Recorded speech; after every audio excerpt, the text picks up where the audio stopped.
Salut à tous les amis, et non vous ne rêvez pas, vous êtes bien dans le décap même si la couleur aujourd'hui c'est celle de la grenadine. Bon, je vais faire une petite confidence, je suis dans un petit mois sans alcool là, après l'été, alors, je vous ai suivi dans la... Bien. C'est bien d'être raisonnable aussi. Très bien, Ouais. c'est très, très Tu vas reprendre bientôt du coup avec Metz ou... Ah, je sais pas. Ouais. Ils ont gagné 7-1 aujourd'hui, donc je pense que ça va, tu vois. Ouais, mais ça va recommencer. Ça va recommencer. En fait, on est peut-être un club de match amical, hein, je sais pas. Ah, Mais, peut-être.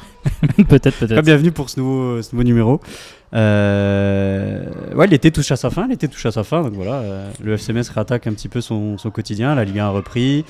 Là, aujourd'hui il y avait un match amical le jour où on enregistre, mais voilà, le quotidien reprend, le mercato a fermé ses portes. Ouais. Ça va être l'occasion de faire le petit bilan de ce début de saison avec ces 3 premières journées et puis le bilan du mercato estival. Pour m'accompagner aujourd'hui, il n'y a pas un trio, il y a un duo. Qui va se renvoyer la balle, le petit face-à-face du jour. De ce côté-là, Thomas, alias Socket, alias la maison du Grenat. Il a autant d'identité que Chancel Mbemba, je crois. Ah oui, peut-être, oui. C'est un long sujet, ça. C'est clair. Comment ça va, Thomas? Et également rédacteur pour Let's Go Metz. Oui, quelques petits papiers. D'ailleurs, sans faire promotion, il y a un petit papier sur analyse détaillée du mercato messin. Qui change à chaque fois parce qu'on apprend des nouvelles même après la fin du mercato. Mais non, voilà quoi. Donc, très content d'être ici. C'est bien de pouvoir discuter un peu avec des passionnés en tête à tête sur des sujets aussi brûlants. Toujours actif sur la chaîne YouTube. Qu'est-ce qui se passe pour toi de ton côté non, sur les réseaux? Où est-ce qu'on peut te retrouver? Essentiellement sur les réseaux, professionnellement on va dire qu'on est assez pris et puis voilà quelques petits articles des fois, c'est pas mon métier d'être journaliste mais c'est l'idée pour un peu être toujours dans l'actu, voir un peu ce qui se passe, donner un peu son avis avec une petite modestie quand même, on n'est pas au courant de tout, on n'a pas beaucoup d'informations mais voilà. En face de toi, toi t'étais là la fois précédente, c'était pas la semaine dernière, c'est il y a quelques semaines. Lui aussi compte une titularisation dans cette émission. Deuxième. Alors on a décidé de le rappeler, parce qu'il avait été plutôt quand même pas mal. C'est gentil. Il nous avait proposé le petit Jérôme Roussillon, c'est pas ça. Ouais. Je me suis fait vanner parce que j'ai proposé Picard et l'autre cas, ils ont pas signé à Metz. Ça, voilà, pas de soucis. Picard qui signe en MLS. Comment ça va, Jules? Alias Poirito. Ça va très bien, merci pour l'invitation. Coach Poirito. Je suis très content d'être là. Coach Poirito, si tu veux. Comment il va le coach? Est-ce qu'il est sur la sellette? Non, le coach se porte bien. Le coach accroche des places européennes dans ses parties respectives. Donc, par rapport à Le Mignon, tu te sens plus menacé Non, par rapport à Le Mignon, je suis Guardiola. En termes de résultats, donc tu as des hauts et là tu es dans peut-être un bas, non? Pour l'instant, non. Pour l'instant, on s'en sort. Ok, ça. Pour ceux qui savent pas, monsieur à ma gauche est coach sur Football Manager. Donc si vous voulez suivre ses aventures, ça se passe sur sa chaîne Twitch. Il est également actif, je pense aussi sur TikTok, sur Instagram. Tout à fait. Pour retrouver les aventures. T'as vu les nouvelles images de Football Manager? J'ai vu. Est-ce que c'est de la poudre aux yeux? Je suis un homme heureux. Non, c'est vraiment si ouf que ça. Ah, c'est exceptionnel. C'était déjà le jeu du siècle. Ça l'est d'autant plus. C'est exceptionnel. Peut-être que je m'y mettrai. Il faut.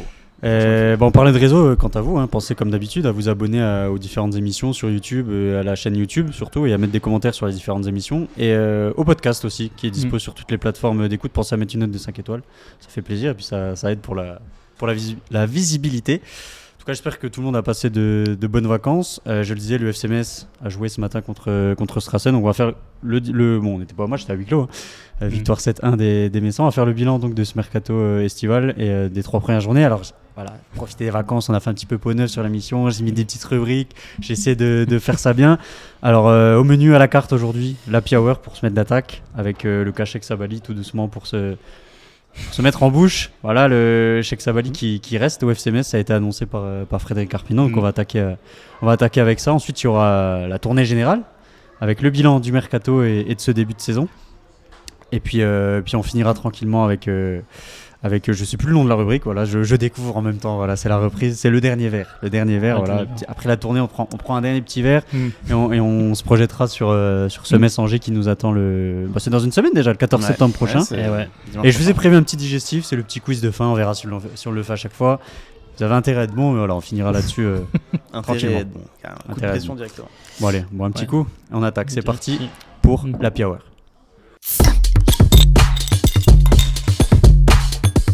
Je le disais, Cheikh Sabali annoncé partant, gréviste. Frédéric Carpinon l'a annoncé dans la presse, du côté du Républicain Lorrain, du côté de Moselle TV. Cheikh Sabali fera la saison et sera messin cette saison. Alors ça fait suite On l'avait vu, Sheikh Sabali a fait grève il y a quelques semaines. Il n'était pas du déplacement à Lyon.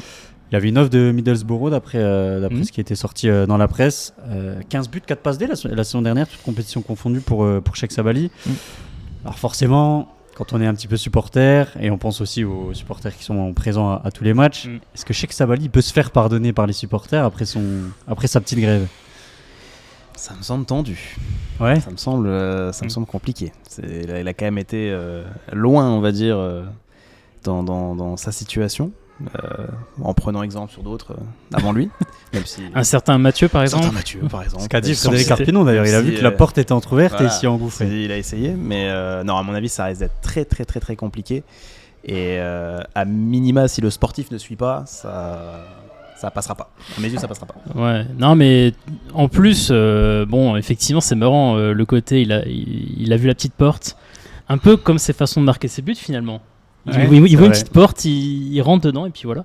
Non mais oui, effectivement, je pense qu'il s'est dit aussi que c'était un peu le moment. Faut pas oublier une chose, c'est que il est libre l'année prochaine, Sabali. Il y avait aussi quand même ça à prendre en compte côté FC Metz parce que n'empêche, s'il partait pas là, partira gratuitement normalement. Là dans 6 mois il peut s'engager où il veut. Dans 4 mois même. 4 mois, je le vois pas prolonger de toute façon à Metz. Après oui, effectivement, il a tenté son coup. Aujourd'hui, c'est toujours la même chose, c'est que de ce qui se dit, l'Angleterre a été intéressée, mais a toujours des doutes, et c'est un peu normal parce que Sabali, il est quand même sur le circuit depuis quand même un petit peu de temps. Les peu de fois où il a été vu en Ligue 1, c'était pas là où il était le plus mis en avant. Il y a eu aussi, on l'a vu également lors des barrages Ligue 1 contre Reims où il s'est fait méchamment prendre, notamment en tant qu'avançant. Donc aujourd'hui, beaucoup de gens ont ces données et ils savent aujourd'hui quelles sont ses limites, quelles sont aussi ses qualités. Et donc tous les clubs sont assez prudents, même des clubs de Ligue 2, de D2 anglaise. C'est plus les pigeons comme à une époque qui pouvaient facilement donner 7 millions d'euros pour Sabali. Voilà quoi. Et puis il a tenté son coup. Là où je pense qu'effectivement il faudra faire attention parce qu'il va être réintégré donc pour le reste de la saison normalement. Évidemment, il ne partira pas en janvier, à 6 mois de son contrat, à moins qu'il y ait un club qui a décidé d'avoir une idée brillante, quelque chose que personne n'a vu. Il faudra voir aussi le rôle qu'il a. Est-ce qu'il est remplaçant, titulaire ? Le problème des titulaires, c'est que quand vous êtes les autres joueurs, que vous êtes dans le droit chemin et que quelqu'un fait la grève... Et malgré tout, les titulaires, bon... Voilà, c'est ça le. Bon, ouais. Pour moi, c'est là où, pour le coup, ça va être très dur de défendre la titularisation. Surtout que tu as un mercato qui aujourd'hui n'a pas trop considéré vraiment Sabali comme une solution titulaire sur un côté, par exemple. Bon, voilà, quoi, on a parlé à gauche, il y a déjà 2 ailiers gauche, Bokele à Biashvili. À droite, tu prends Tsitashvili pour être titulaire. L'avant-centre, on parle pas. Ça va être un peu mort. Tu fais revenir Habib Diallo. Voilà, la place, elle est prise, c'est sûr. Ouais, et puis t'as quand même Madjo qui est là aussi, que tu peux pas trop barrer. Sané, voilà. Pour ce qu'il fait, oui. Pour ce qu'il fait. Donc, non, ça va être très intéressant de voir comment est-ce que le Milan va l'utiliser. Justement, est-ce qu'il fallait, parce que tu as parlé de la durée de contrat, est-ce qu'il fallait le retenir absolument dans la mesure où Metz a besoin d'argent pour équilibrer les comptes ? Je suis pas certain. Pour moi, le fond de l'idée était pas mauvais. Je pense que pour le club et pour lui, ça aurait pas été stupide de le vendre cet été.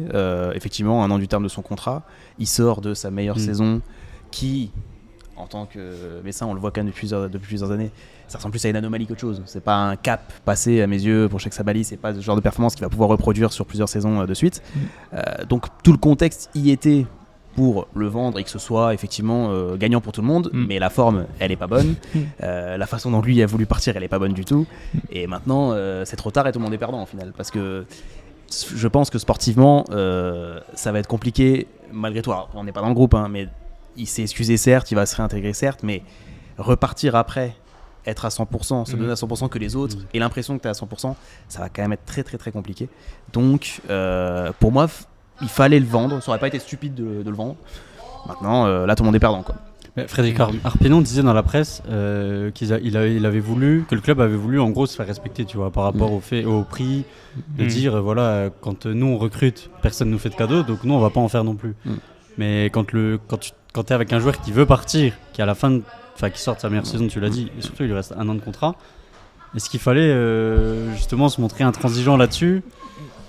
c'est le problème de ce qui s'est passé quelques semaines plus tôt avec Mathieu Hudol, où ils n'ont pas su se faire respecter réellement dans ce qu'ils voulaient en termes de prix de vente, et qu'ils se sont dit ok, on s'est fait avoir une fois, on va pas se faire avoir deux fois.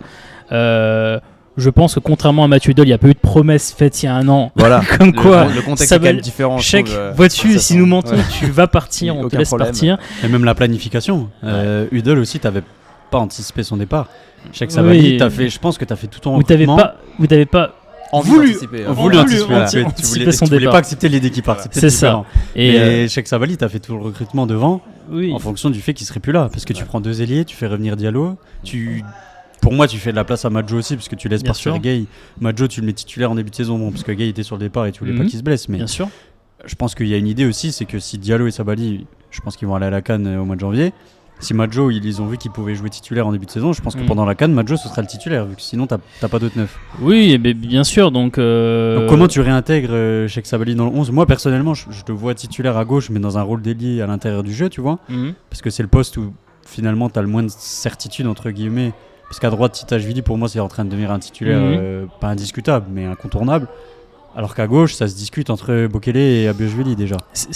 Oui, parce qu'il ne faut pas oublier que Bokele a prolongé jusqu'en 2028 la saison dernière. Donc il y a quand même...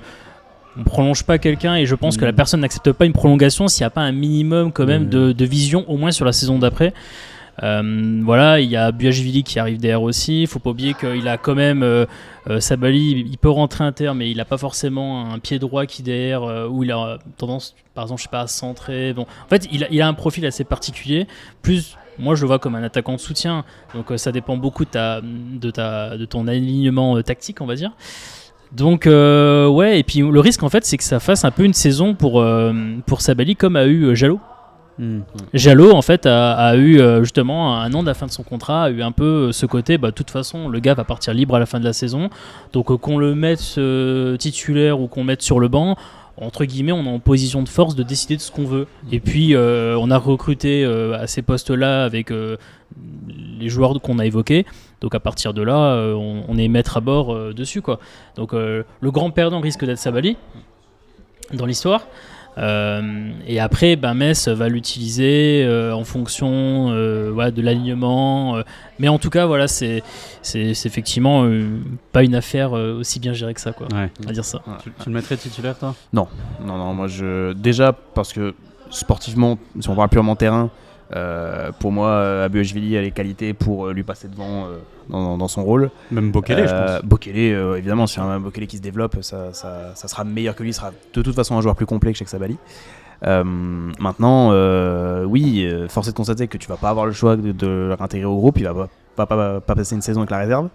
Donc, t'es obligé, entre guillemets, de l'utiliser à minima. Mais en tant que titulaire, c'est inenvisageable. Et comme tu disais tout à l'heure, le message que tu renvoies au reste du groupe, si après un épisode comme ça, tu le mets titulaire, indiscutable et non, mais au bout de quelques matchs, non, c'est pas possible. Déjà, sur le point purement sportif, à mon avis, on y perd à la lignée par rapport aux joueurs qu'on a à ce poste. À partir de là, je vois pas dans quel monde il doit démarrer titulaire, quoi. Même si bon, après ça a été un peu enterré cette idée-là pendant la prépa, mais si jamais on revient même sur certains matchs à un 3-5-2, tu vois, avec 3 centraux, t'as Yekbe, t'as Mboula, tu mets Balotouré piston, et du coup là t'aurais 2 joueurs devant d'axe avec un Savali qui tourne autour de Diallo, tu vois. C'est pas inenvisageable. Maintenant, à mes yeux, c'est pas la solution vers laquelle il faut se tourner, quoi.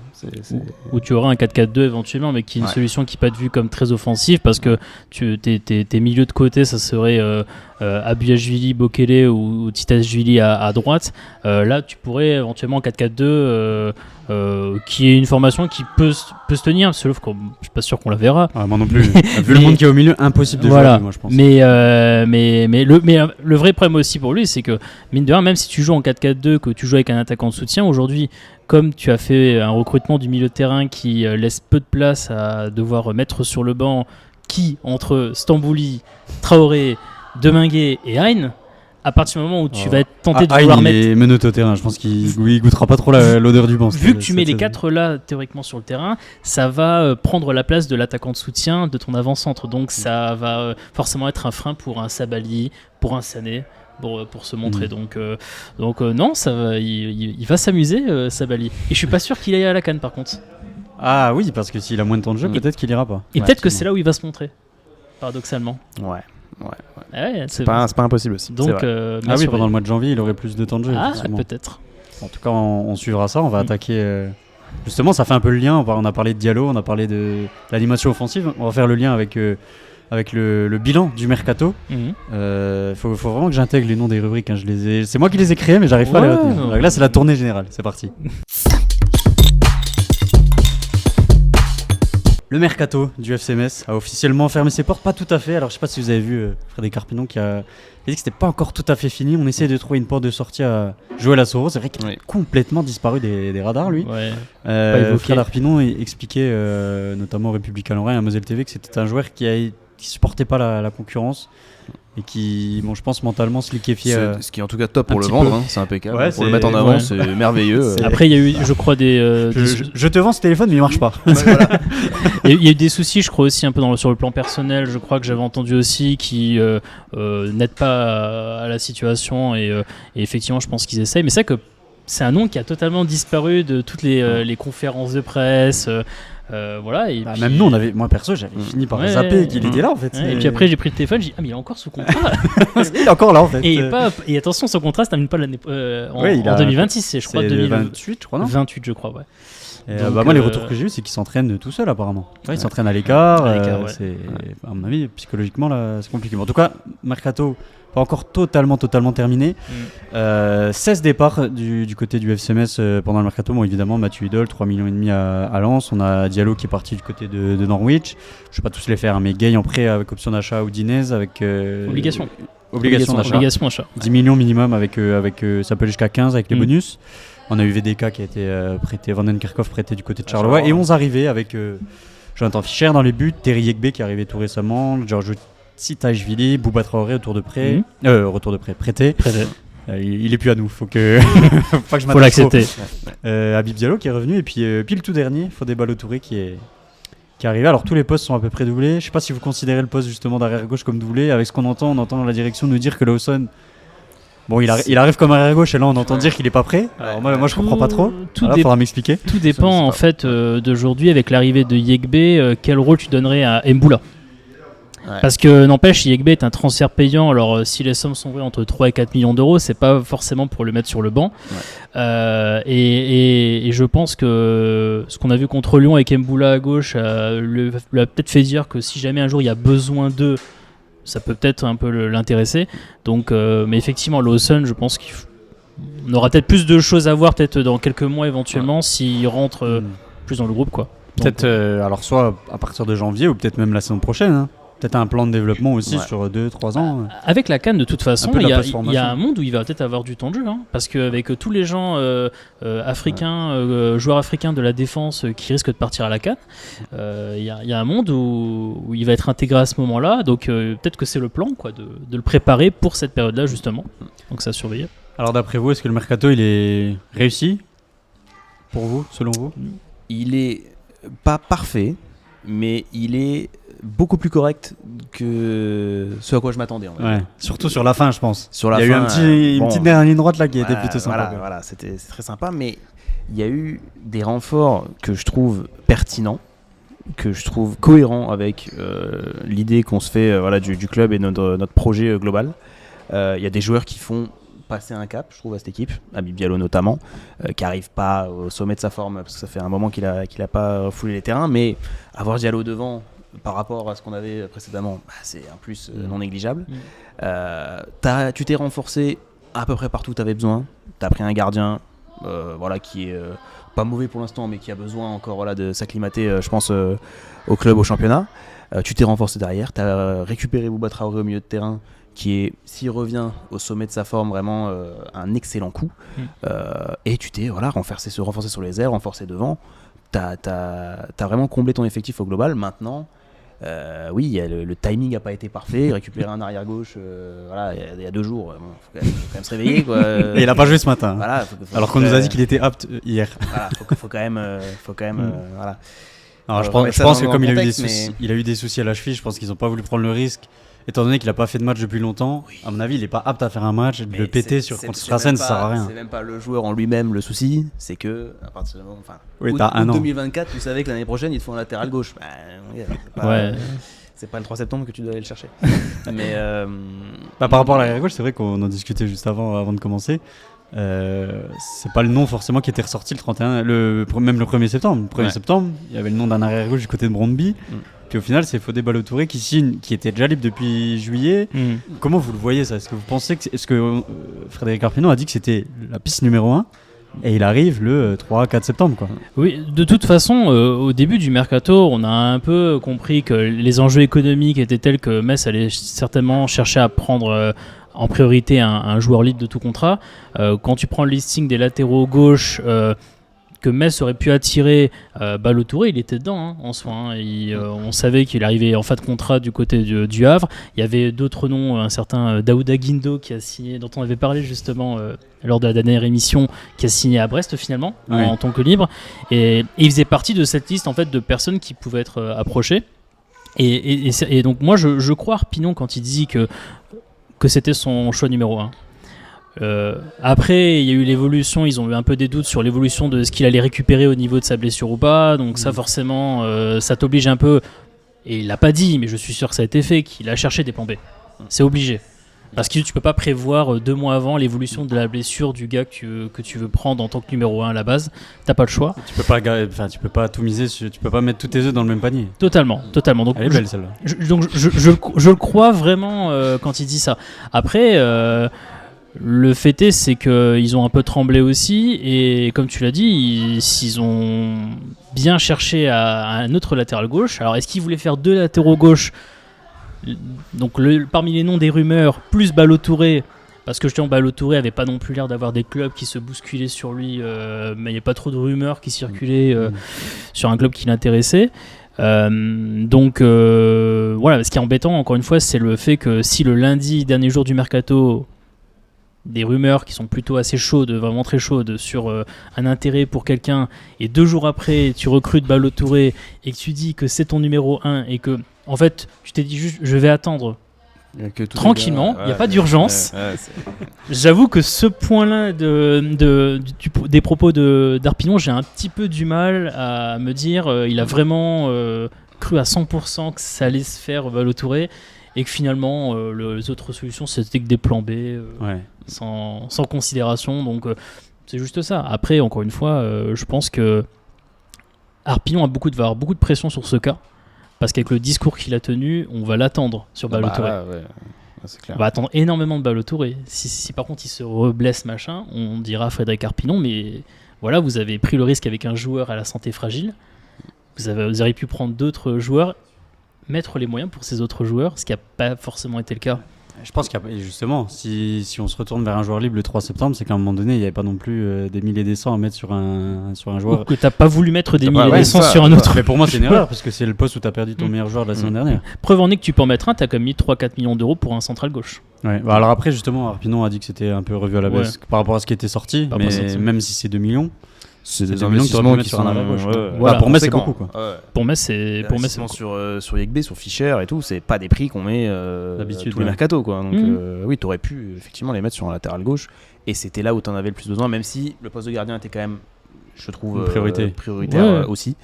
Mais ouais, c'était gardien latéral gauche tout de suite, mais voilà. Ça a impacté négativement ta pré-saison quand même, parce que si ton latéral gauche est là plus tôt, est-ce que le Mignan tente sa phase de plusieurs matchs à 2 pistons ? Je suis pas sûr. C'est pas sûr. Et moi, j'ai le sentiment quand même que, et je l'avais dit après au match de Lyon, quand il est donc repassé à sa façon de jouer habituelle dans sa tactique, moi je me suis tout de suite dit, le match de Lyon là, le prochain Paris FC, c'est une suite de notre préparation d'avant-saison. On est encore dans la préparation d'avant-saison, parce que ces trucs-là, on aurait peut-être dû les faire plus en fin de préparation. On l'a pas fait. On va le faire là.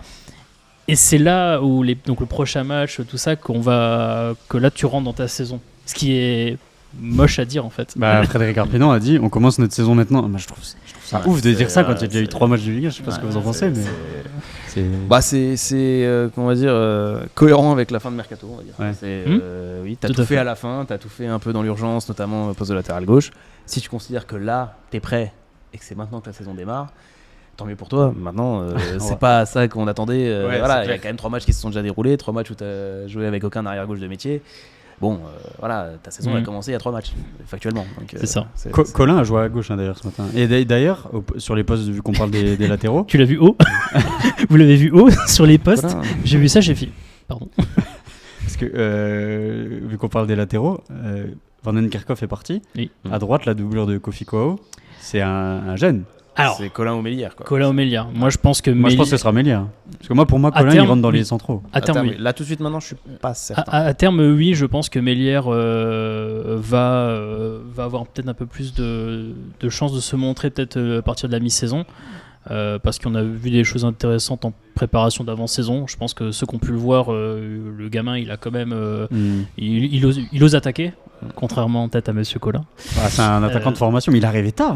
En 2023, il était à Besançon. Ouais. Là, il est pro en Ligue 1. Mais ceux qui ont pu le voir dans les matchs amicaux sous Bologna, je crois, où il avait un des matchs notamment où il avait été assez intéressant dessus. Voilà. Et puis aujourd'hui, encore une fois, la stratégie, on voit que Metz à pousser avec des signatures de jeunes joueurs en professionnel. C'est maintenant, ils veulent aussi mettre en avant des jeunes formés à Metz, quoi. Il y a les jeunes de Génération Foot, ils veulent, et on a vu que il y a un peu de fragilité du côté de Génération Foot pour attirer les joueurs à Metz. Ça commence un peu dans le gaz. Je crois qu'il n'y a plus de vol direct entre Dakar et Luxembourg. Ça tremble un peu. Donc ils savent qu'ils vont peut-être devoir se baser à l'avenir sur les jeunes formés ici à Metz, quoi. Donc faut voir au fur et à mesure de la saison, vers la mi-saison, refaire un point à ce moment-là, mais c'est une possibilité. Ouais. Tu le disais, milieu renforcé quand même. Milieu, avec, on a quand même 4 bons joueurs pour 3 postes, je pense. Maintenant. Ouais, exactement. Garder de Minguet, c'était ce qu'il fallait faire. De toute façon, il y avait une option obligation quand on peut-être pas obligation, mais option aussi en cas de montée. Ouais. Et, en tout cas, c'est ce qu'il fallait faire. Hein, c'était évident. Un club aurait pu venir mettre un billet quand même. Sachant qu'on avait besoin d'argent. Je suis pas certain que Hein. Je pense qu'Hein était parmi les intransférables absolus. Oui, certainement. C'est un mec comme ça qu'il te faut de toute façon pour le projet en Ligue 1. Donc, je pense que Hein serait pas parti quoi qu'il arrive. Stambouli, alors en Ligue 2 c'était très bien, en Ligue 1 peut-être que ça pêchera un peu à un moment donné parce que force est de constater que là je le rattrape un peu aussi et tu commences un peu à le sentir, mais c'est un joueur qui fait le travail quand même, c'est pas le plus mauvais de toute l'équipe, mais bon, il va faire un constat à un moment donné que Stambouli il a quoi, 34 ans, 33 ans, je sais plus. C'est un 90 je crois. Ouais, voilà. Moi je pense qu'il va quand même jouer, qu'il va beaucoup jouer cette saison. Je dis pas qu'il va pas, je dis pas qu'il va pas beaucoup jouer, mais je dis qu'à un moment donné, je pense qu'il sera cuit vite, quoi. Ouais. Il sera cramé vite. Après, on va vite le voir. Donc effectivement, faire démarrer. Il peut avoir aussi une envie quand même, parce qu'il faut pas oublier qu'à Reims, ça s'est pas forcément bien passé. Voilà, donc je pense qu'il a ce côté un peu revanche aussi par rapport à sa dernière expérience de Ligue 1. Sans rentrer dans le détail, faut pas non plus oublier qu'en préparation d'avant-saison, il a quand même été là aussi mis un peu au placard. Hein. Je veux dire, il faisait partie des équipes numéro 2 dans les matchs amicaux. Dont le match Offenheim, je crois qu'il, je sais plus si, non, il jouait pas Offenheim. Non, je crois qu'il était pas là. Il jouait pas parce qu'on jouait à 2 milieux de terrain. Donc même là, c'est un peu. Donc ce qui s'est passé notamment le premier match contre Strasbourg l'a un peu redonné une légitimité d'être dans le 11, et là je pense qu'il l'a un peu gagné quand même, ce qui à mon avis doit faire un peu trembler le Mignon, parce que du coup il a pas non plus 4 places au milieu de terrain, mais il a 4 joueurs à caser, donc c'est un peu plus compliqué, mais oui, effectivement, sa limite, c'est la limite physique, ce qui est normal. C'est l'âge aussi, évidemment. Il y a pas de. Donc il y a aucun. C'est pas un reproche, c'est un constat. Totalement. On va vous faire mentir. Et il y en a un dont on n'a pas parlé, Alpha Touré, donc 5e milieu de terrain. Et en fait, t'es pas latéral gauche. Est-ce que c'est pas lui la doublure à gauche? Ce serait triste d'en arriver là. Il est rentré à ce poste contre Lyon. Il est rentré à ce poste, et même la saison dernière. Et je l'ai pas trouvé affreux à ce poste, loin de là. Mais si dans ta tête, tu te dis que pour la période de la CAN, il y a des problèmes et tout, au milieu de terrain ça va. Si c'est Alpha Touré qui doit jouer à gauche, c'est quand même un peu inquiétant, je trouve. T'as le sentiment que c'est un peu un même traitement qu'a eu Ndokidi ou Bologna. Ouais. Où, en gros, il était balancé des fois. Souvenez-vous à un match Parc des Princes où il est latéral droit. Il prend le bouillon contre Mbappé. C'était contre Mbappé, je crois. Ouais. Parce qu'Mbappé est encore. Donc c'est un peu le sentiment en fait qu'à la base le mec il est milieu de terrain et en fait on te fait tous sauf jouer au milieu de terrain. C'est ça. Et on te fait jouer. Au milieu de terrain, t'as pas la place. Il a pas la place pour. C'est plus dur en général quand t'es jeune. Quand t'es jeune, c'est plus facile de jouer sur le côté que dans la. Ouais, bien sûr. Mais là, il a factuellement dans la hiérarchie, il est 5 quoi. Ouais. Donc forcément que. Puis il a. Alors qu'il a mis le but le plus important là. Ouais. Mais son but est une anomalie parce que c'est un joueur qui a encore une timidité dans son apport offensif, qui aujourd'hui joue contre lui et c'est pour ça justement qu'il a pas autant d'exposition que ça au milieu de terrain et ça va arriver. Je suis sûr que ça va arriver. La preuve en est, il a réussi à le faire. Ce qui prouve que quand il se met dans la condition de se dire je dois y aller, il y va. Mais c'est pas automatique aujourd'hui. Ça va prendre un peu de temps. Donc bon, il est encore jeune. Et puis, on va pas se mentir que les idées inculquées globalement à Metz, que ce soit le Mignon ou d'autres avant, c'est pas non plus tous devant et voilà et on croise les doigts pour derrière. Tu veux parler de Metz Strasbourg là peut-être? Non, c'est pas ça que je dis. Où il y a un seul côté du terrain qui a été usé. Voilà, c'est ça. Mais après il y a le changement, mais en deuxième mi-temps. Mais en gros, on a de toute façon pas une équipe offensive. Qu'on le veuille ou non, c'est un constat aussi. Donc peut-être que si on t'inculque aussi, pour un joueur aussi jeune qui a besoin de se développer, qui a besoin de tenter plus de choses, si tu lui mets un peu des freins à ce niveau-là, tu es obligé de voir que le mec progressera pas sur ce point-là, c'est sûr. Maintenant, Alpha Touré, il y a un potentiel qui est clair, qui est évident, il peut vraiment devenir un joueur très intéressant. Mais il faut que toutes les conditions soient réunies et pour l'instant, c'est pas forcément le cas, quoi. Ouais. On a parlé des ailiers tout à l'heure. Il y a eu 2 ailiers qui sont arrivés, les 2 Géorgiens, Abuashvili et Titaishvili.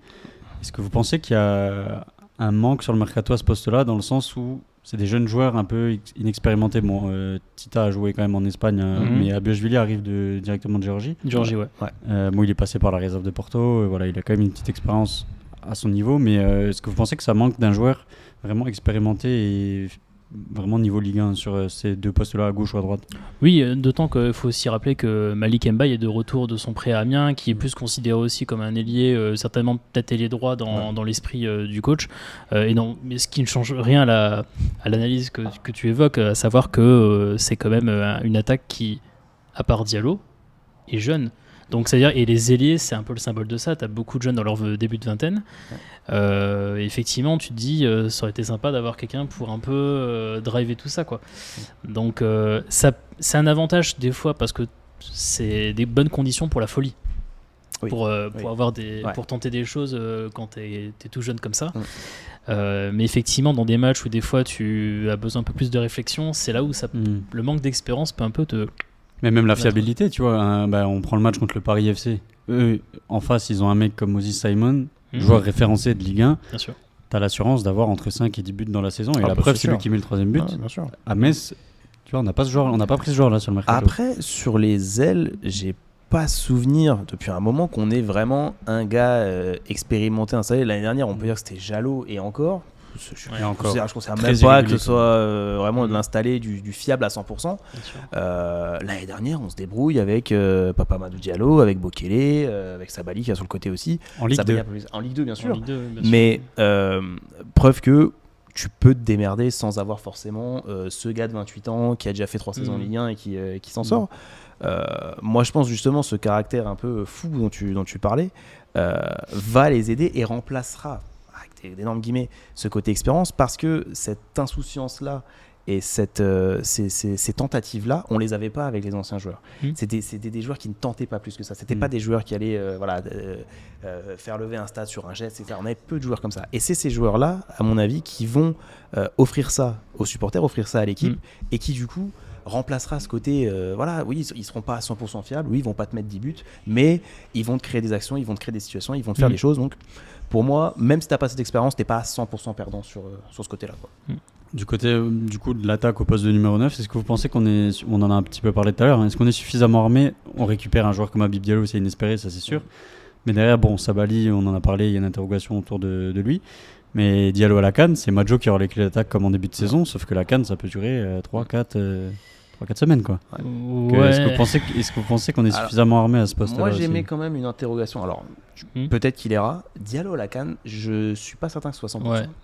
Ah ouais? Parce qu'au poste de numéro 9 au Sénégal, en ce moment, il y a quand même une concurrence qui est extrêmement accrue. Nicolas Jackson, Iliman Ndiaye. Ndiaye, c'est plus un joueur de côté, ou 20 ou 10. Everton, il joue quand même un peu 9.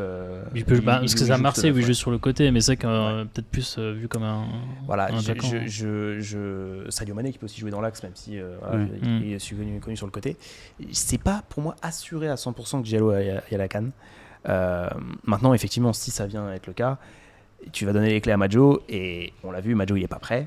Madjo il tente des choses, Madjo il fait vraiment ce qu'il peut, et ça on peut pas lui enlever, mais Madjo il peut pas te faire 4 matchs de suite, 80 minutes devant et te mettre 5 buts, quoi. C'est pas envisageable. Après, avec 4 mois de Ligue 1, même en étant remplaçant, avec 4 mois dans le groupe et tout ça, peut-être qu'il aura déjà franchi un petit palier. Ça sera forcément mieux que ce qu'il a fait pour l'instant, c'est quasiment assuré. Ce qui est bien pour un joueur de déjà très bien, mais ouais, c'est, je pense, quand même insuffisant.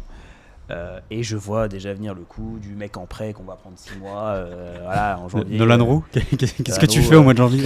J'avais Estupiñán, mais Estupiñán on l'a pris à l'été, je crois, quand il est chez nous. Mais il est reparti en décembre. Janvier, Et pourtant, tu en avais quand même dans les joueurs que tu as prêtés, des joueurs qui auraient pu potentiellement être une alternative à voir. Est-ce que Fall, par exemple, que tu as prêté à la Louvière, aurait peut-être pas dû le garder Il s'était blessé, non? Ouais, mais il est de retour. Ouais, mais du coup, il revenait quand même. Après, il a le ligament croisé, je crois. Donc voilà. Mais ouais, ça aurait pu être une autre option pour un peu, effectivement, pas trop dépendre de ce manque de profil. Puis effectivement, on sait jamais si quelque chose arrive. T'as plus qu'un profil dans le même type de joueur de pointe, comme c'est le cas pour Madjo et Diallo. Donc voilà. J'évoque pas Ibou Sané parce que Ibou Sané, c'est pas un joueur de pointe. C'est pas un joueur. Pour moi, c'est un joueur qui tourne autour. Moi, je pense. C'est un Sabali. C'est un joueur qui doit jouer un peu en retrait, qui doit pas être au contact de la défense adverse. Il ne doit pas avoir de défenseur sur lui, et on voit très bien, c'est pour ça qu'il a été très souvent testé un peu des fois dans les registres de presque milieu de terrain, parce qu'on ne veut pas le mettre au contact physique de la défense adverse. Et encore une fois, aujourd'hui, lui se cherche aussi, et le Milan cherche aussi à voir ce qu'il peut faire avec lui. Il l'a fait rentrer ailier contre le Paris FC. Et pourtant, c'est pas là où je le trouve bien utilisé. Pourtant, il a quand même essayé des choses dans son entrée, quoi. Donc, Et je trouve quand même ça incompréhensible qu'on n'ait pas prêté ce mec l'année dernière à minimum en Ligue 2. Qu'il à un moment, il était question de le prêter. Arpignon l'a dit. La fameuse étape du Paris FC où on annule à la toute fin et il doit rentrer à Metz. Moi, je comprends pas comment un jeune comme ça, on peut pas lui filer une saison où il est à 100% dans son club, où on lui fait confiance, où il va mettre ses 6 buts, on s'en fout, qu'il en mette 2 ou 10, mais qu'il aille au moins grappiller de l'expérience, grappiller de la confiance, qu'il n'obtiendra pas à Metz parce qu'il est beaucoup trop barré, quoi. Ouais, non, c'est clair. Le problème, c'est que je pense aussi qu'il a pris un petit contre-coup quand même mental par rapport à la saison dernière, puisque faut pas oublier que la saison dernière, le projet, c'était quand même d'avoir une attaque Elisor-Sané, mine de rien, que Ibou Sané démarre la saison avec lui en pointe et Sabali qui est plus ailier gauche, qu'au final celui qui explose en début de saison c'est Sabali en étant ailier gauche et pas Sané en pointe, et qu'au bout de 3-4 matchs en fait Sané a totalement disparu de la circulation. Sabali a été mis en pointe avec du coup Diallo à gauche. Pensait avoir peut-être une opportunité avec le départ d'Elisor à Famalicão en hiver. Paf, qu'est-ce qui arrive? Idriss Gueye. Qui était déjà là, mais qui pouvait pas jouer. Qui est devenu opérationnel, qui a eu des rentrées, qui a fait son petit taf comme il devait faire. Et là, Sané, à partir de là, sa saison était un peu encore plus difficile. Sauf la fin où il a un petit peu réapparu. Mais il aurait fallu le prêter, je pense, en janvier, en sachant que Gueye, après ils n'avaient pas la certitude sur Gueye, mais c'était il disait jusqu'au bout, jusqu'au dernier jour du mercato d'hiver dernier, il y avait des clubs de Ligue 2 intéressés, mais c'est un peu dommage en plus il veut plus Serein, je crois qu'il a dit ça avait été dit, je crois qu'il ne veut plus aller à Serein de toute façon cette année. J'ai peur que ce soit ce genre de joueur où on se dit putain, on a raté un truc avec lui dans son évolution, dans l'accompagnement de son évolution. C'est sûr. Et peut-être qu'on va le regretter. Là, il y avait des clubs encore intéressés. Il est déjà allé à Serein, lui, je crois pas. Je crois qu'il a déjà été à Serein. Tu me mets le doute, là. J'ai pas d'image de lui en tête. Je crois. Bon, tu sais, Udol a été à Serein. Tous ceux qui sont partis à Serein. Vous savez que Udol a été à Serein. Quand j'ai revu ça, quand il est parti, du coup, j'ai revu le parcours et tout. Je me suis dit, putain, c'est vrai, il était allé à Serein, j'ai fait un an. J'avais complètement oublié. Et si on regarde du coup l'effectif, là aujourd'hui, la photographie de l'effectif par rapport au. Il y a 2 ans sous Bologna, il y a 4 ans maintenant sous Antonetti. Moi j'ai l'impression que cette équipe, il y a peut-être un peu plus de talent devant, mais j'ai l'impression que par ligne, il y a quand même un peu moins d'expérience, tu vois. Il n'y a pas de mec. Tu vois, de 28-30 ans en défense centrale, le gardien c'est un jeune, tu vois. Après t'as quand même Stambouli, Diallo, du coup j'aurais expérimenté, Gauthier. Le milieu a quand même un peu d'expérience quand même. Hein. Le milieu, c'est plus la défense pour le coup. La défense a moins d'expérience. Les clés de la défense sont filées à Sané. Et si Sané pète un câble comme contre le Paris FC, à ne pas tenir la baraque derrière, tout s'écroule. C'est aussi simple que ça. Donc moi c'est plus défensivement que j'ai des doutes. Pour le reste, je trouve qu'on a une équipe beaucoup plus équilibrée que d'autres années. Je pense à la saison Bologna où on descend en barrage. C'est Mikotadze et les autres. Il n'y a personne autour. C'est juste Mikotadze. Il n'y a rien. Le reste, c'est le néant. Quoi. C'est comme dans Ted Lasso. Quand voilà. Zava, il fait la compo. Il met lui devant. Il est deux joueurs. Rien autour. Voilà. C'est Mikotadze. Et après, c'est ça. Avec Ferguson, Mikotadze, 10 bouts de bois. C'était la même chose. Donc là, au moins, on a, je trouve, moins ce talent qui ressort. Alors, tu peux peut-être mettre Hein dedans, à la limite, parce que c'est quand même ton leader technique au milieu de terrain. Mais je trouve que tu as une équipe beaucoup plus équilibrée, beaucoup plus intéressante, même si, effectivement, il manque des trucs. Mais au global, je pense que ce mariage-là peut faire qu'on déjà prendra plus de plaisir à regarder les matchs et on s'en sortira peut-être un peu mieux. Je dis pas qu'on se maintiendra, mais je dis que si on vient descendre, on descendra pas vraiment au fond du carrosse avec 10 points à la fin de la saison. Quoi. Ni avec le bus derrière. Quoi. Ni avec le bus derrière, c'est ça. T'as une vraie volonté de développer collectivement l'équipe et pas te reposer individuellement sur des joueurs, comme c'est le cas du SMS depuis de très nombreuses années. On a toujours eu cette arme miracle, notamment devant. Hein. On a eu... ça remonte déjà loin, mais Diafra Sakho, on a eu Habib Diallo, on a eu du coup Mikotadze. Il y a toujours eu ce joueur-là qui a un peu des fois incité le coach à se dire bon, je vais pas prendre de risques collectivement, offensivement, je vais jouer de manière très prudente. Et donner la balle à Georges. De toute façon, si lui il a la balle, on s'en sort. Donc, exactement, voilà, c'était le plan. Et donc là, par contre, comme tu n'as pas forcément ce talent qui est au-dessus de tout le monde, machin, tu dois développer collectivement la chose, ce qui quand même est plus sain. Enfin, c'est beaucoup. En termes de construction de club de manière générale, quand tu développes quelque chose de collectif dans ton jeu plutôt qu'individuel, c'est vrai que le jour où ton joueur qui est censé être ton arme miracle répond pas présent, n'est pas bon ou qu'il part, ce qui est le cas très souvent à Metz. Tout s'écroule. Exactement. Tu veux dire que les joueurs ne font pas des cycles de 3-4 ans à Metz?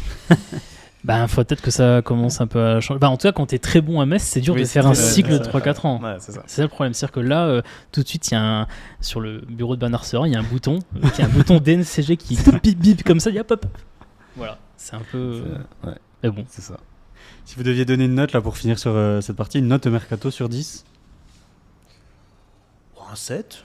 7, ouais, quand même. 7, ouais, non. Moi, j'en tire plus du positif que du négatif au global. Hein. On s'est, je trouve, pas autant amoindri que ce à quoi je m'attendais.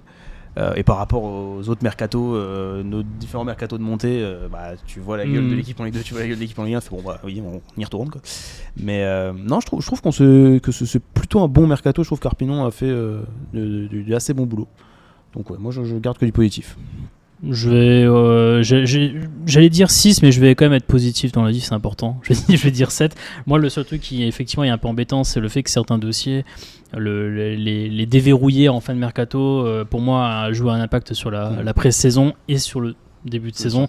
C'est ce qui m'embête un petit peu, mais il y a quand même eu des idées tentées. N'empêche, on rigolait négativement. À Gébamin, par exemple, au vu de sa préparation. Pour l'instant, Gébamin, alors c'est très court, c'est 3 matchs, mais c'est comme un pari gagnant. Ouais. Donc, comme quoi. Il y a beaucoup de critiques. Hein. Moi, j'ai même des potes qui me disent. Alors que moi j'aime bien, tu vois. Alors moi je trouve qu'il fait je trouve qu'il apporte pour l'instant. À la relance déjà il apporte tu vois, quand il fait des diagonales que la balle arrive dans les pieds sur 40 mètres quand c'est Sané qui a la balle, il se passe pas ça, tu vois, et ça t'en as besoin aussi. Encore une fois à Metz on n'a pas eu vite fait sur Gbama, mais on n'a pas eu trop de défenseurs de nos 5-6 dernières saisons, de joueurs, défenseurs qui prenaient la responsabilité de relancer des fois long, de créer des ouvertures comme ça. Très souvent, c'était du jeu diagonal, très stérilisé, quoi. Et on disait ça, je sais pas, au milieu de terrain, vas-y, débrouille-toi, ou même le latéral. Donc on faisait ça. Mais voilà, quoi. Non, mais en vrai, il a des moyens qui sont ce qu'ils sont. Hein. Il décide pas de l'argent qu'il y a à mettre sur un mercato. Il a quand même tenté des idées. Et je pense qu'il faut rester sur un 7 parce qu'il faut l'encourager. C'est vrai qu'au final, il y a un défenseur expérimenté, il y a Gbama. Gbama, il a quand même de l'expérience, j'avais pas pensé à lui. Pas forcément en tant que défenseur. Ouais, c'est ça le truc en fait. C'est pour ça que j'ai pas pensé à lui. Mais oui, tu sens qu'il est pas habitué à ce poste-là encore. C'est un apport pas négligeable. C'est un apport que ce soit derrière ou s'il vient des pannes au milieu. C'est très intéressant, quoi qu'il arrive. Moi, j'avais tweeté quand il allait signer tous les Nantais qui m'ont chié à la gueule. Non, mais tu te rends pas compte, t'as vu la gueule du joueur et tout. Franchement, pour l'instant, pour nous, ça va. Je vois pas où est le problème. Il y a pas de souci. Non. Bon, on verra en tout cas. Ouais, moi, je mettrais aussi entre 6 et 7. Comme tu dis, moi, je pense que, tu vois, sur ce mercato-là, il n'y a pas d'argent dans le foot en ce moment. Mais il n'y a tellement pas d'argent dans le foot. C'est ce qu'on dit beaucoup pour le Paris FC. C'était peut-être le mercato où ils auraient dû, tu vois, mettre vraiment un bon billet sur la table pour distancer les autres, tu vois, un peu comme Marseille peut le faire aussi. Pour tu vois, nous on aurait peut-être pu faire cet effort-là pour justement, parce qu'au final on n'est pas très loin quand même en termes de jeu, en termes de structure d'effectifs. Même ce qu'on a montré un peu sur Lyon, sur Paris FC, tu vois, tu sens qu'on est moins, comme tu disais tout à l'heure, tu vois, par rapport aux saisons précédentes, c'est moins. Et que tu manques de préparation un peu parce qu'elle est un peu entachée, donc du coup t'as aujourd'hui des petits chantiers quand même à. T'es mieux armé au global, mais t'arrives moins prêt. Ouais, en fait, c'est ça le souci. Quand tu regardes la prépa, t'avais pas la bonne équipe, t'avais pas le bon système. En fait, la prépa, ça servait à rien. T'as trop de joueurs qui arrivent tard, voilà, ça c'est. Mais à l'heure actuelle, t'as à mes yeux l'équipe, les possibilités de te maintenir. Ce qui est toujours l'objectif. Maintenant, pas facilement, mais t'as le moyen de le faire. Là où d'autres années, tu savais déjà que t'allais y retourner. Donc voilà. On a au moins cet espoir-là, quoi. Ce qui est déjà mieux que rien. En tout cas, vous pouvez mettre dans les commentaires votre note sur 10 sur le mercato. Et puis on se prend, moi le verre il est vide, mais on va se prendre un dernier verre, c'est la dernière partie, l'avant-dernière partie, parce qu'il y a le petit quiz après. Le dernier verre. Alors le FCMS réattaque le championnat après la trêve internationale dans quelques jours. C'est déjà dans une semaine, dimanche 14 septembre, 17h15. Vous aimez bien cet horaire, 17h15 le dimanche ? Parce qu'on a le choix. Ouais. On s'y fait, on va dire. Ça aurait pu être pire. Ça aurait pu être 19h, imagine. 19h. Dimanche 19h. Ouais. Ça pique. Ça pique un peu. Moi j'ai foot le dimanche, donc c'est compliqué. Tu vois, je pense que je vais rater une paire de matchs cette saison. Parce qu'à chaque fois que je vois la programmation, je vois dimanche. Ah bah, on jouera que nos matchs. On va retourner en Ligue 2 pour les matchs du vendredi. Ligue 2, c'est bien. Ouais, voilà. Encore, vendredi j'ai entraînement. Tu vois. Mercredi, le Metz lance entraînement. Ah là là. Il faut fouter les matchs jeudi. Qu'est-ce qu'on a à foutre de l'Europa League ? Foutez les matchs jeudi, la Ligue. C'est pas faux. Donc ça sera contre le SCO d'Angers. Alors on a un peu parlé d'animation et tout ça. C'est vrai qu'on a aussi parlé du carton rouge de Sadibou Sané, suspendu 3 matchs. Ouais. On se dirige vers une défense. Alors je sais pas vous comment vous le voyez. Gbama Mboula, Gbama Yekbe. Gbama Yekbe, je pense. Je sais pas si Mboula sera remis. Gbama à droite et Yekbe dans central gauche. La question c'est fait latéral gauche. Je vois pas Ballo-Touré peut-être démarrer de suite, ou alors s'il démarre il va pas faire beaucoup de minutes. Donc peut-être sorti. Il fait 1 heure, je pense. Ouais. S'il démarre, il fait 1 heure. Donc voilà. Ou alors il nous fait un truc, il revient à 2 pistons. Ça, ce serait légendaire quand même. À domicile, après la purge de Strasbourg, on revient à 3 centraux permanents 2 pistons. Là, ça serait assez émouvant, j'avoue. Il y a l'inconnu, comme on ne sait pas si Mboula va jouer. Là, il n'a pas joué, il ne s'est pas entraîné. Ouais, moi, j'imagine. Puis ça sera Alpha Touré. Ça, j'allais dire, ça va être Touré à gauche, à droite. Si les mecs ne sont pas à 100%, là, c'est compliqué quand même. Est-ce que vous pensez qu'il a joué en amical contre Strassen à gauche, Alpha Touré ? Non. Peut-être que. Ça se trouve, c'est Colin. Colin qui a joué contre Strassen latéral gauche, ça se trouve, c'est Colin. Peut-être c'était pour le préparer. Peut-être. Ça serait beau. Le milieu de terrain, je pense qu'on sait à quoi s'attendre. Mais d'un point de vue aussi animation, on en a parlé tout à l'heure. C'était le premier match contre Strasbourg, bloc hyper bas. Là maintenant, tu as un attaquant quand même plus de surface. Mais tu vas jouer quand même beaucoup de matchs où tu es l'équipe la plus faible des deux. Donc comment vous voyez le FC Metz justement réussir à remonter un peu ce bloc-là, parce tu pourras pas faire comme contre Strasbourg, contre Comme c'était un peu le cas contre Lyon aussi, où tu dois remonter, je sais pas, 60-80 mètres. Avec Diallo, il faut jouer plus haut, tu vois, sur le terrain. Il faut jouer plus haut, faut lui amener des ballons dans la surface, faut l'alimenter. Ça va dépendre beaucoup plus de tes ailiers déjà à la base. Parce que après, moi j'ai notamment le match de Lyon en tête. À la ressortie de balle, certes on doit prendre du temps pour sortir, mais on n'est pas affreux du tout. Je trouve on se sort vraiment très bien. Avant c'était tu vises le canal ou l'autoroute et puis on espère que ça termine dans la surface, quoi. Je trouve qu'on arrive à poser le jeu, on arrive à garder ce ballon, le ballon ne brûle pas les pieds, donc déjà ça c'est un bon point, même si on vient être bas. Maintenant ça va dépendre des ailiers, parce que Diallo va pas prendre la profondeur, on va pas se cacher. Diallo faut lui donner le ballon dans les 20 mètres. Ça va dépendre du niveau de créativité de Hein aussi. J'ai en tête le match contre Strasbourg où Hein n'est pas là et où Sabali essaye de faire du Hein, mais bon c'est pas Hein, quoi, ça marche pas. Donc, voilà, il n'y a pas les bonnes touches sur la manette. Ça fonctionne pas. Donc ça va surtout dépendre pour moi de la créativité de Gauthier Hein et de l'apport des ailiers qui va être évidemment obligatoire. Maintenant, entre guillemets, je me dis qu'on peut presque s'en sortir avec un bloc bas au final, hein, même si on vient à jouer bas contre 20 équipes.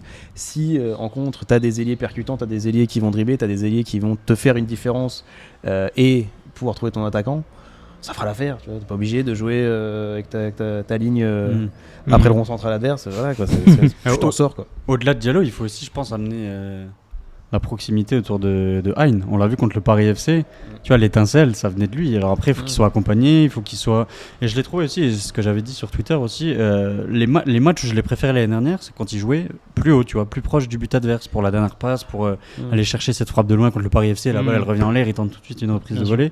Je trouve tu gagnes plus à l'utiliser là, dans ses qualités, que les 3/4 des matchs de la saison dernière, quand tu le voyais décrocher à côté du Note 6, je me dis, il a rien à faire là. On exploite mal ses qualités, tu vois, quand il joue aussi bas. Bah ouais, mais en même temps, il y a une petite problématique. C'est là où on va bien voir comment il va se débrouiller avec ses 4 milieux de terrain. C'est que Traoré, par exemple, je l'aime bien quand il accompagne la balle au pied où il perce. Projection. Mais il a encore ce petit truc, il n'a pas ce côté d'organisation, en fait. Et donc c'est pour ça que Hein s'est retrouvé des fois effectivement un peu contraint de redescendre pour un peu impulser des choses. Et du coup, il bouge beaucoup. Comme il bouge beaucoup, il dézone beaucoup. Et il se crame aussi.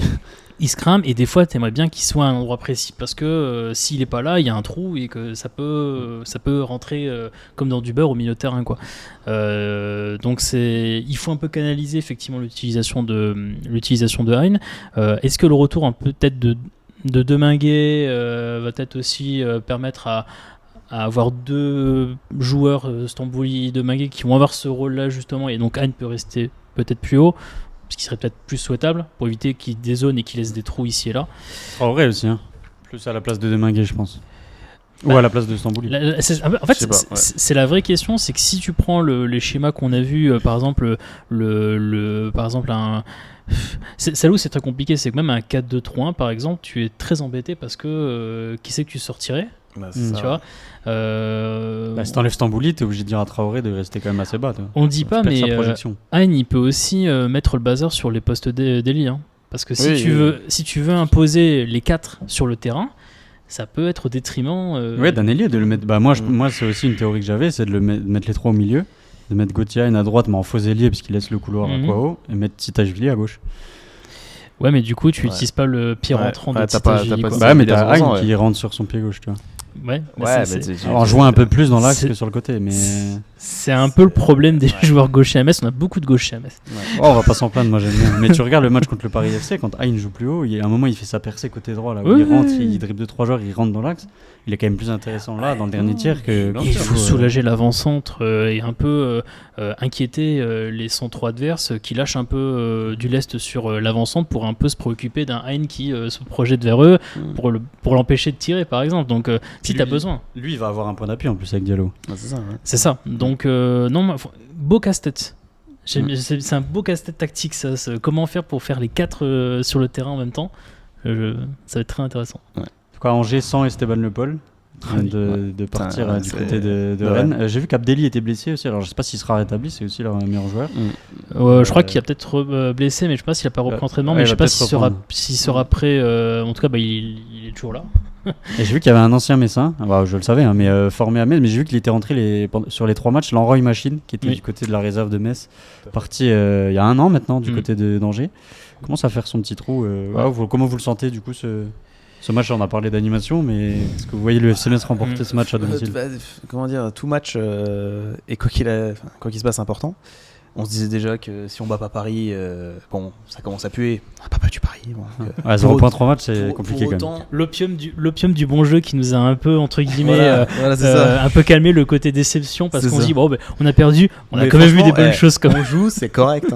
On perd pas, on perd avec la manière. On a vu des buts en plus. On a vu un beau but sur les 2, j'ai bien aimé. Non, c'est évidemment qu'il faut le gagner ce match-là, parce qu'en plus Angers c'est ton championnat quoi. C'est là que tu dois prendre des points. Paris c'était ton championnat aussi, t'as pas réussi à les prendre. Qu'on perd Strasbourg, qu'on perd Lyon, c'est pas un scandale. Maintenant si tu viens perdre Angers, tu perds Nantes, tu perds Toulouse, tu perds des équipes comme ça. Le Havre, juste retournes en Ligue 2. Parce que juste après Angers, t'as Monaco et après t'as Le Havre d'air. C'est sur ces matchs-là que tu dois prendre 3 points. Si t'arrives à en prendre 1 contre les gros, c'est miraculeux. Là, Angers, la victoire, elle est au-delà d'être nécessaire, elle est vraiment obligatoire de A à Z. Il faut absolument gagner ce match-là. Face à une équipe qui a quand même une certaine confiance à l'heure actuelle, parce qu'ils ont une défaite, une victoire et un nul. N'empêche, leur nul qu'ils ont accroché contre Rennes, je pense que ça moralement, ça leur met bien. En plus, leur seul but est marqué par un jeune qu'ils ont fait monter de la réserve. Angers a beaucoup fait monter le joueur de la réserve vers l'équipe première. Ils sont comme Metz, ils n'ont pas de moyens. Mais Angers, comme on a un peu discuté avant, Angers a beaucoup fait monter de jeunes. Ils n'ont pas non plus énormément recruté de joueurs. Je crois qu'ils ont Kofi de Lens dans les buts, et Mouton qui est de Saint-Etienne, je crois. Mais ils ont perdu beaucoup de joueurs libres. Ils ont perdu Aolo, Ferrat, Fofana, Diony. Tu perds le Paul trop tard. Le Paul pas de temps renforcé. Exactement. Tu peux enregistrer aucun joueur, ils ont annoncé, il peut pas. Ah oui, ouais. Donc l'Escari, c'est l'Escari. Ah oui, la Bolescari qui termine à Brest au final. J'ai vu un maillot floqué Angers. Steve Mounier qui devait aussi potentiellement arriver, qui était à l'entraînement, qui était à Angers, tout, peuvent pas l'enregistrer. Donc eux, en coulisses, en administratif, c'est peut-être le feu en ce moment. Par contre, le terrain, c'est un peu plus rassurant pour eux. Donc peut-être qu'ils vont s'appuyer sur ça. Et après, ce qu'ils vont faire le jeu chez nous, au contraire, nous attendre pour un peu, parce qu'ils ont vu que quand on s'expose, on laisse des trous d'air. Contre Paris, il suffit qu'on rate une transmission clé au milieu de terrain, il y a la contre-attaque et d'ailleurs on se fait punir. C'est vrai que quand on prend des risques, on se désorganise complètement, j'ai remarqué. C'est ça. C'est une équipe qui ne sait pas prendre de risques parce que c'est une équipe qui n'a jamais pris de risques. C'est une équipe qui a toujours joué avec une assurance certaine, qui en Ligue 1 a croisé les doigts pour pas prendre de but et en Ligue 2 savait qu'ils allaient gagner. Donc à un moment donné, la prise de risque, il n'y a pas de place pour ça. Totalement. Donc, c'est sûr que dans une équipe, comme on a dit tout à l'heure, qui se base un peu plus sur le collectif et où tu ne dépends plus d'une individualité, il faut que des fois il y en ait un ou deux qui tentent des choses. Ça passe ou ça casse. Bon, là, pour le coup, ça a plutôt cassé contre Paris notamment. Oui. Petit prono, les gars, on se mouille. J'aime bien le 1 partout. Je crois que je vais tous les pronos. Le pari du gars qui a pas de. J'allais dire 2-2. Pour moi, il faut marquer à la maison. C'est la Bundesliga, toi, il y a des buts. Moi, total, mais attends, je me régale. Avec Metz, on va avoir des buts cette saison. Bien sûr. Non, là, il faut débloquer le compteur à la maison déjà, pour commencer. Par contre, 2 buts Paris FC, 2 buts là, tu me dis 2-2. En fait, on met 2 buts, mais on gagne pas un match. Non, mais c'est pas un problème. On met 2 buts déjà. Si on met 2 buts par match et qu'on gagne pas un match. Moi, je vois 2-2 parce que, comme tu dis, Angers est quand même plus en confiance. Angers est une équipe beaucoup plus installée en Ligue 1 que nous, déjà, qui a une certaine structure dans ce championnat. Donc, je souhaiterais qu'on gagne. Mais je pense qu'on va faire match nul. Et moi je vous le dis, il y aura 2-1 pour Metz. Voilà. Buteur. Elle est là la Quel première buteur victoire. Diallo, Gauthier. Du classique. Ouais. Qui c'est qui peut mettre un petit but? Allez, moi je suis Ligue B de la tête. Moi je mets un Ligue B de la tête. Moi je dis Tita Juillet. Ah, pas mal. Ça me plaît aussi. Voilà. Donnez vos pronoms en commentaire. Et puis on verra qui aura raison. Bien sûr. La dernière partie, l'heure du Dijon, comme on dit dans le jargon. C'est parti les mecs, je vous ai préparé le petit quiz pour finir tranquillement cette émission. Ça, je peux vous passer un bon moment, moi ça. Évidemment. On est pas mal à 3. On va juste un peu plus intimiste. On va juste devenir ridicule dans environ une minute avec tes questions, mais sinon. Je vais un peu cacher la tablette parce que je vois que. On n'a pas confiance, c'est ça. Je peux regarder, je pourrais regarder, mais je ne le fais pas. Alors. Attends, c'est donc Mercato Ligue 1. Ah oui, je vois. Plus Mercato Ligue 1, d'accord. Ah, mais Devinez le sujet. Voilà. Alors, quel joueur des Glasgow Rangers a rejoint la Ligue 1 cet été? Oh putain. Ah oui, d'accord. Des Glasgow Rangers qui a rejoint la Ligue 1 cet été. Des Glasgow Rangers. Ah oui, Igmané. Ouais, fais un brouillon. Ouais, Igaman. Igamané à Lille. Igamané à Lille. Ouais, excusez-moi, désolé. Oui, c'est vrai. Bien, Marocain. 1-0 pour. International marocain. Pour ça, exact. Quel joueur a eu 2 transferts avortés cet été? C'est pas Labo Lascari qu'on disait? 2 transferts avortés. 2 Parce qu'il transferts est pas avortés. parti. Ah, il est pas parti. 2 transferts avortés.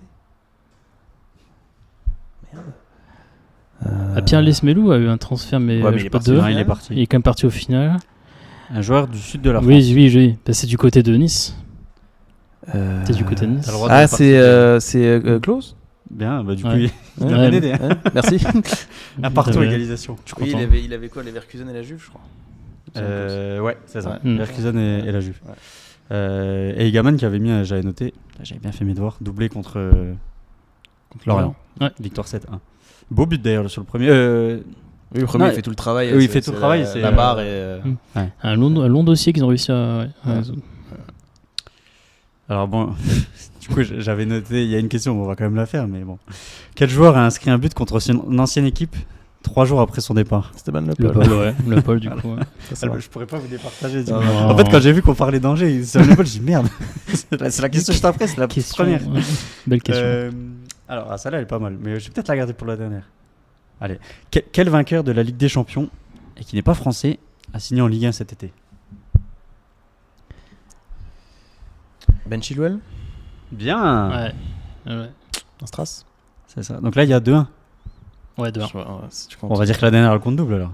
Ouh. Ça me va. Non, ça me va. Soit il passe Ah, devant. ouais. Je suis ok. C'est une petite devinette en plus, c'est sympa. Je suis une recrue de Ligue 1.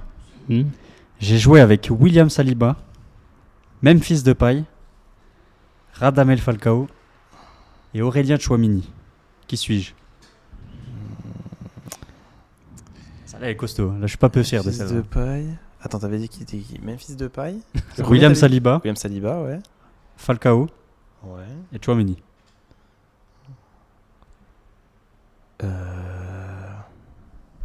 Et c'est un joueur qui est arrivé cet été, évidemment. Là, je suis en train de faire les clubs de Falcao là, et c'est là où j'essaie de trouver où- bah si bon, ouais, je vois, il faut que je vois avec le lien, mais Petit indice?